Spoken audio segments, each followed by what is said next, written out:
So today I'm joined by Matt Kent, who's the Senior Marketing Manager for UK and Ireland at Pega Systems. Matt, thanks for joining us today. Oh, you're welcome, Declan. Nice to be part of this. So we're going to spend 15, 20 minutes talking about account-based marketing, and I know you've been doing it there at Pega Systems for at least a couple of years now. Can you talk us a little bit about Pega Systems and why you thought that ABM was the right strategy for you to implement? Yeah, absolutely. Delighted to.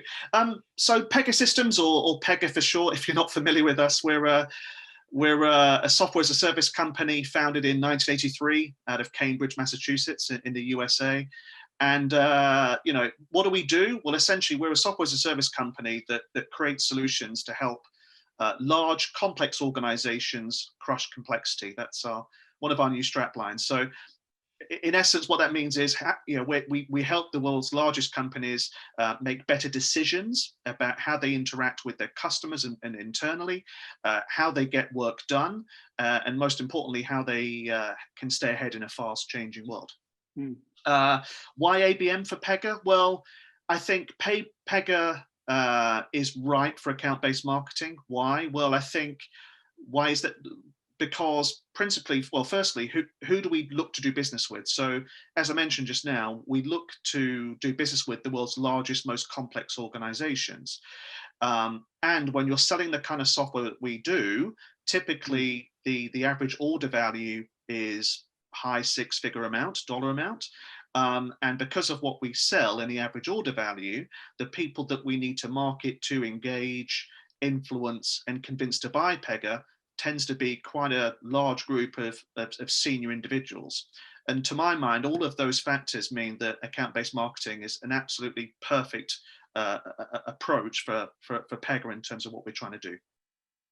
And obviously there, Matt, you started with a pilot program rather, at Pega. Can you talk us through what that looked like and what success you've had to date? Yeah, so account-based marketing takes various forms. I think if you've done the ITSMA training and certification, like I have, and a number of my colleagues at Pega have now done, they talk a lot about strategic or one-to-one ABM, also one-to-few or cluster ABM. For us, ABM started really around supporting what we call must-win deals. So deals that sales leaders have called out as being pivotal to success of our business that quarter or that year. So for us, our first steps into ABM focus really on what I would call pursuit marketing or deal-based marketing. So defining a clear marketing budget to provide marketing support to the progression of those opportunities, leveraging account-based marketing principles where we could. That started probably in earnest about 18 months ago, I would say, because we were kind of doing it in one shape or another in the UK. And our work in that area was deemed to be successful, and that's now turned into a global program. So for us, it really started with supporting must-win deals through pursuit-based marketing using account-based marketing principles. And that pilot program, how long did that actually last for the pilot program? Yeah, it's turned into a fully fledged global program now. So every year there is a sizable budget dedicated to it. And it's something that we continue to do. In fact, it's predominantly how we measure marketing's impact to the business in terms of what percentage of those must-win deals are we supporting? And there's a whole raft of metrics behind the scenes with regards to how are we supporting, what tactics are we deploying, and are those activities over a sustained period of time contributing to the velocity of the deal, the value of the deal, and our win rate. So it's grown from being a pilot in the UK to being a fully fledged global program with its own budget. And obviously, we talk a lot about ABM and the need for that kind of alignment between marketing teams and sales teams. And in fact, ABM is that kind of great unifier between those two teams, and it unifies around the language of accounts. What's your experience there with sales, bringing sales along this journey with you, this ABM journey? So I think, yes, I think, I'm steeped in all of the ITSMA content and training. And I think one of the mistakes that ABMers can make is to almost rely too much on the principles, the academic side of account-based marketing. And to talk the language of account-based marketing to a sales organization that either haven't been exposed to account-based marketing in the past, or frankly don't care. They just see it as marketing. So I think, in answer to your question, really, I think one of the things that we've tried to do as an organization is to try to demystify marketing, or demystify account-based marketing. So, we're not necessarily talking about tactics, we're talking about business outcomes. So when we started when we rolled out our global program about supporting must-win deals, we, instead of talking about tactics, we aligned tactics to stages of the sales cycle. So Pega has its own sales stages, like most technology companies do. They have their own names. And so what we would do is, when we collaborated with the sales leaders on defining kind of what those must-win deals look like by country, by industry, we would look at the deal stage that the opportunity was in, and off the shelf, we knew exactly what we could do at that stage of the opportunity to help progress things along. It's not always foolproof, but it was a very rigorous methodology, so that we weren't kind of starting from scratch every time that we started work with the account team on that must-win deal. So I think demystifying what account-based marketing is to sales, not using marketing terms that are known outside, that are probably not well known outside of marketing, but also aligning kind of what you can offer to the business in a way that everyone inside the business, when I say the business, I'm talking sales, I'm talking sales operations, sales effectiveness, in a way that they can understand and appreciate. So in terms of the sales leaders and the sales teams, I imagine they're very, very positive now in terms of the response that they're having, what they're seeing in terms of the ABM campaigns, that alignment now between sales and marketing, you've achieved that. Yeah, so with our approach to supporting must-win deals, I mean, absolutely, account teams, they're never going to turn down attention from marketing, or indeed budget. But I think one of the things that we as ABMers need to do is that there has to be conditions. I don't know if conditions is the right word, but marketing shouldn't be seen as a piggy bank for account teams to raid just because they can. So one of the things we've tried to do is that once we've agreed which must-win deals we can support, there's a whole raft of criteria that we look to establish from the outset. What do I mean by criteria? So is their close plan regularly updated? Is the close plan, is it being fed into by the extended cross-functional team? Do they have the right cadence in place for that must-win deal? So are there regular meetings going on where all parties are involved? So there are things that, there are gates that we try to force account teams through to justify that investment. And I think once we've got through those gates and we're satisfied that, the account team are committing just as much as we are, it's so important that we respond at speed and effectively. So I think one of the lessons that I've learned about working with sales is, when you're taking them on an account-based marketing journey, you can't be having hours and hours of workshops with them, and then there being a considerable delay to actually getting into execution mode. So when it comes to our account-based marketing playbook, a lot of those things that we've defined that we can support, depending on what stage of the sales cycle you're at, are things that we know that we can almost grab off the shelf, that we can do quickly and deliver to account teams effectively. So time to market around anything in account-based marketing is vital. Well, you've hit on a couple of points there, actually, Matt. It reminds me of the conversation I had with Krista Norton over at Capita around their ABM program, and she talked very much about that level of contract or commitment between the sales and marketing teams, that it was a mutual relationship where both parties had to agree on certain things that they would do in order for each account to justify that level of investment in account-based marketing. So it seems like Pega and Capita are very aligned in their ABM thinking. Actually, just one point you mentioned there as well, Matt, time to market. You mentioned time to market is key. Now, obviously, sales are very used to moving very quickly. They're very used to working on multiple deals at the same time. I'm guessing there with that time to market as being key for your ABM program and on how you're supporting the sales team. I'm guessing that the sales guys won't wait months and months for you to roll out a program, deploy all the assets, etc. No, absolutely not. I think, so I talked about how we've rolled out our ABM playbook for supporting must-win deals.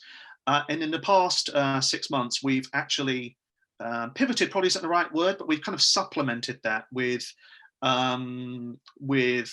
strategic or one-to-one ABM. What do I mean by that? So for those of you who look at any kind of content that come out of ITSMA, to me, good strategic or one-to-one ABM is about taking very, very much a long-term view. And with your account, it's not just let's build a 3-month plan and go and execute and see how we got on 3 months later. That might work for some organizations who are selling, whose propositions are more commoditized, who are they're quicker to sell, involve a smaller decision-making unit. But for us, we've kind of said we've supplemented our deal-based work with one-to-one ABM. But one-to-one ABM, if you're trying to sell to an account team, look, we believe in your account. We've done the due diligence. We feel like your account is ripe for ABM, and we want to take you on a journey. One of the first things you've got to do is you've got to be very clear from the outset with the account team about what's the journey you're taking them on, how you're trying to deliver that in phases. And I think most importantly, one of the lessons that I learned is be very clear from the start what inputs you need from the account team in terms of documentation, their time, attendance at meetings with your agency or agencies you're working with. But marry that with what are the outputs? What do they get as a result of their time investment? And how would you delineate that through the various phases of whatever account-based marketing program you're deploying? So I think ABM will always be, it's highly complex. It's not easy, but it's highly worthwhile. And I think when you're taking account teams on this journey for the first time, it all starts, or the good foundation of that is being very clear about it is a big commitment. It's not just 30 minutes of your time once a month. Depending on what you're doing, it could be 2 or 3 hours a week to whatever program you've got in place with that account team. And we are going to need, input from you.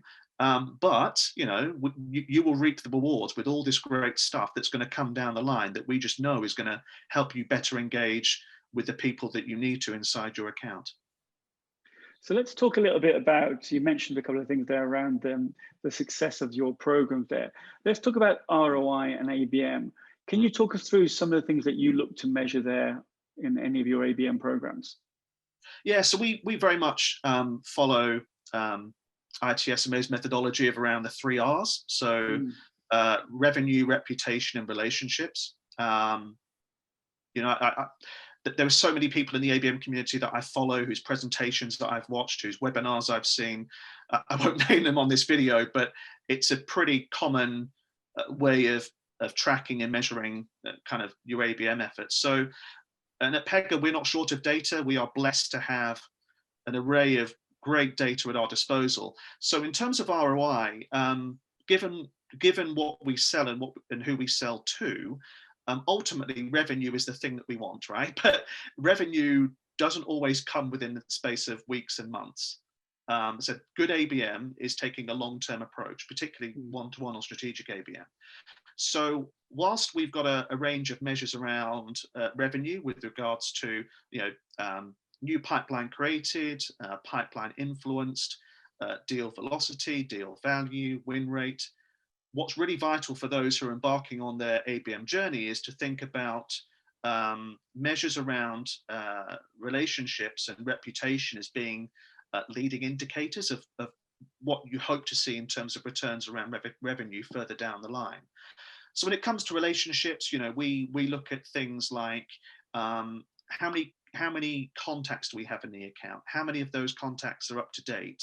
How many of those contacts are engaging with us through marketing channels, through sales channels? In Pega, every account team has to classify a range of contacts in their account as being what we call top contacts. So typically people who are the most senior, the most influential, who carry the most decision-making authority. So we track weekly and monthly, are we moving the needle on engagement with those top contacts? And when it comes to reputation, we look at things such as web traffic. Are we seeing an increase in visits to our website from the people in that account as a result of our activity? Are they engaging with more of our content? Are they attending more of our webinars? Are they registering for Pega World Inspire, which takes place every May or June? So I think it boils down to looking at what data is available to you in your organization, aligning those measures and metrics, KPIs, whatever you want to call them, to the 3 Rs, and making sure that you've got a great kind of scorecard in place from day one, so that you can report the successes of what you're doing, and be sure to benchmark. What do I mean by benchmarking? Well, if you're going to undertake an ABM program, be sure to capture all that data from day one, so that 3 months later, 6 months later, 12 months later, or however frequently you want to revisit and review kind of progress, that you can compare that start to end performance. And I said, I think doing that regularly in terms of measuring how you're performing, communicating that with all the internal stakeholders that you should be engaging with in your organization is vital. Yeah, I think I concur around the 3 Rs. It's definitely something that we also use ourselves on our own ABM programs. And I think you're also right, the way that you define the reputational relationships as being those kind of early indicators of the revenue that will come down the road somewhat. And obviously you can see that those are ticking up in terms of building out that relationship and that DMU and that buying committee, and obviously the relationships and the reputation growing within those accounts. Then you will then have a knock-on effect of the revenue then coming thereafter. So let's just talk a little bit about the building blocks of an ABM program and how you see it there at Pega. Obviously, ICP, account selection, value proposition, account experience, etc. Where would you say that you spend most of your time there, Matt? For me, account selection is huge. Pega, we have a fairly defined target account list globally. It doesn't go into the thousands. It's in the high hundreds. So compared to a number of our competitors and other IT organizations, that's probably quite a low number. Even still, that doesn't deter us from being rigorous and methodical when it comes to look at all the accounts that we could do account-based marketing to, and trying to use as much data as we can to review things like engagement, review pipeline, review web visits to our accounts, and we use a pretty rigorous methodology to begin to score those accounts. So I think it's called the GE McKinsey matrix, and it's something that ITSMA would advocate. But we look at every eligible account along 2 criteria. So first is about business strength. Are we in a good position as an organization to land and expand in an organization or to win that opportunity? And we also look at account attractiveness. So whilst we have a clearly defined target account list, not every account is going to be attractive at that point in time. So again, we use a range of data that's available to us to score an account based on those 2 things, business strength and account attractiveness. Some of those scores are objective. It's fact. We pull data out of our CRM system. Some of that is subjective. Some of those scores are determined by speaking to people. But needless to say, once you've scored your accounts on those 2 criteria, it then gives you an opportunity which to plot accounts that are eligible for ABM onto a onto a 6-grid matrix. So if anyone's familiar with the G McKinsey matrix, they'll know what I mean. But essentially, if you're an account in the top left, it means you've scored pretty highly on those 2 criteria. And it's almost like a no-brainer to invest in ABM. Whereas if you're kind of in the bottom right, you're thinking, well, ABM, as I mentioned, it's not an insignificant undertaking. Maybe that account's not right just now for ABM support. And if your account's been plotted somewhere in the middle, again, maybe look back at the data and say, well, what things could the account team be doing over the next kind of few weeks and months to better position, get a better score and better position their account more prominently.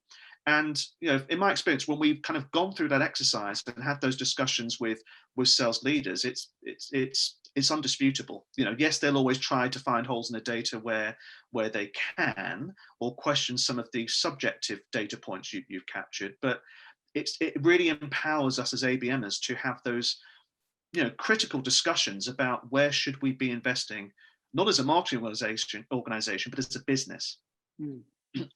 And talking about business, what's been the impact on the wider business there at Pega in terms of the ABM program outside of sales and marketing?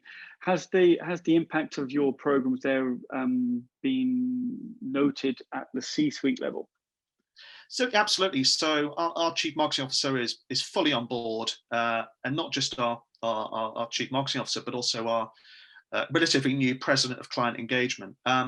So for us, I talked about there's 2 forms of account-based marketing we undertake around deal-based marketing through our ABM Playbook, and increasingly so strategic or one-to-one ABM.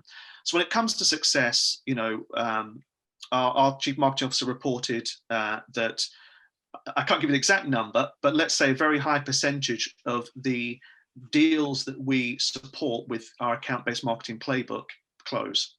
So the lesson is, if you've got a must-win deal and you're not benefiting from account-based marketing, you stand a lesser chance of closing that deal. So really, it's a huge call to action to our sales team about, if you've got a must-win deal and you're not engaging with marketing, you're missing out. And as talked about, we're kind of venturing into one-to-one ABM right now, and it's going to vary company to company. It depends on what your business objectives are and what challenges you're seeing in your accounts across the board. But our first steps into one-to-one ABM are focusing really about executive engagement. Like most technology companies, you're looking to market and sell high up in those organizations. So for us, where we are right now with our ABM is around, how do we arm our account teams with the insight and the content and the tactics they need to start engaging with and foster relationships with the people that matter inside their organizations. So that's the strategy. How do we measure it? Well, for us, we measure it by, again, I talked about top contacts. So the people in our accounts that account teams have called out as being, here are the most senior and influential decision makers. And over time, as we kind of execute our ABM programs, we are looking at, are we moving the needle on the number of contacts, on engagement with those contacts, on the number of meetings we're having? Because if you do all those things correctly and you're seeing an uplift in those metrics, then surely only good things will happen as a result of that given time. Yeah. So finally, Matt, what advice would you give anybody who's looking to start an ABM program, or they're in the early stages of rolling out an ABM strategy, and they're looking to see how they can fine tune it or how to enhance some of the outcomes? What advice would you give? Yeah, I think it's 2 or 3 things. Firstly, I don't think there's much you can do. You've either got it or you don't. But I think you've got to have a curiosity. You've got to have a passion for ABM. What does that mean, and what recommendations would I give? So, I started on this journey 2.5 years ago. There's quite a strong and growing ABM community out there. And I reached out to peers of mine on LinkedIn who worked for other tech companies, companies that we partner with, the likes of Atos and Accenture, and also some of our competitors. I found that when reaching out to some of those people through LinkedIn, they're very keen to tell you about, what they're doing, what they've learned, what's worked well for them, and that's really nice to see, actually. So be curious, connect with people, connect with peers, learn from them. Attend as many webinars as you can about the subject. I keep mentioning ITSMA, but there are some great, they do some great webinars, there's some great content they put out there. But also, some agencies, there's some great content agencies producing out there. So have an open mind, suck in as much content as you can. But I think once you've done that, you've then got to look at all that insight and content through the lens of your own organization. What do I mean by that? Well, you've got to think about, here's what's going on outside of our business, but given what we're trying to achieve, given how we go to market, given what we sell, how would I begin to apply those learnings to my own organization? I think so often it's tempting for people to say, here's what good looks like over here. Isn't this great? And I think as a marketer, as an ABMer, we should be empowered to, to start discussions or drive discussions in our own organizations by thinking about, what does that really mean? How would we go about doing that? Where would we start? How would we measure it? So I think, being curious, networking as much as you can. And I think in terms of if you're starting on an ABM program or thinking about doing it, I think, a good place to start is to start small. It's a bit of a cliche, but I think, start small with an account team or a sales team that are committed, that have a proven track record. Have they been successful in the past? Are they willing to commit the time needed to account-based marketing? So start small with an account or set of accounts or an industry team, and be very clear from day one about what does success look like. How are you going to measure success according to the 3 R's of revenue, reputation, relationships? And finally, I mentioned quite a lot of things here. There's a lot of lessons that we've learned over the last couple of years. I think stakeholder engagement would probably be number 1, number 2 for me in terms of the things that I would encourage people to think about. Yes, it's all well and good sharing your successes internally within your own marketing organization, but to truly get buy-in, to truly secure future investment, when you've got successes, even if they're little, even if it's just a bit of anecdotal feedback from a client, from an account executive, share that. Account-based marketing said it's a long-term approach, and don't wait for 6 months to start sharing your successes, your learnings. Do it as soon as you've got it. So quite a few there, Dec, but I think hopefully that's helped. There's a lot that I've learned, and I'm just passionate to share my learnings with other people out there. Well, I think that word passion, Matt, it's definitely come throughout the whole of this our chat over the course of the last 20 minutes or so. I think that's some really great advice to end on. And I think what you said there around starting small, I think is critical. A pilot program, we highly recommend that. Getting, as you said, sharing good news, because obviously it's a marathon, it's a journey. So sharing that good news as and when it comes in is really important, and that stakeholder engagement as well. I think you've cited some really good advice for anyone who's actually looking to start their ABM journey, or who are on the early stages. Yeah. Matt, it's been an absolute pleasure talking to you today. Thanks for all your time, and hope everything goes well there at Pega. Thank you very much. Great chatting to you. Thanks, Matt. All the best. Thanks.